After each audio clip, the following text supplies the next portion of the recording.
If the Republicans maintain the majority after this fall's election, will you vote for John Boehner as Speaker again? You know, I haven't made that decision, and we'd have to see if there are other candidates that might come forward.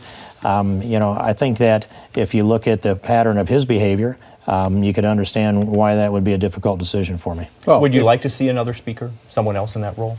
You know, there comes a time for fresh blood, and I know that dialogue is out there, and there's an open discussion about who that might be.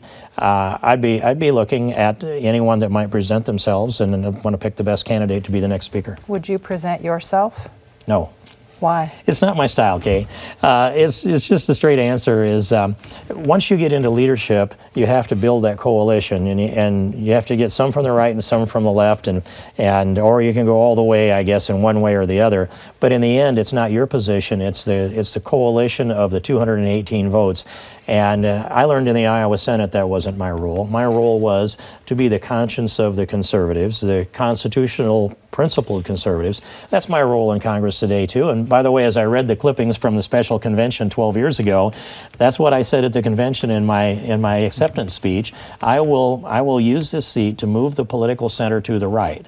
And I think I've kept my word. Well, not far enough, but we're working at it. What I really hear you saying is that you admit that you're polarizing and you're not a consensus builder. Now, Dean, that might be a bit of a logical leap here. No, I don't think so. In fact, you might think that if you hadn't looked at the votes last week when Chuck Schumer has 4 times now publicly come out and called me names and said, let's see, xenophobe is the one where I guess I'm supposed to be afraid of him. I'm not. I think he should debate me on the topic.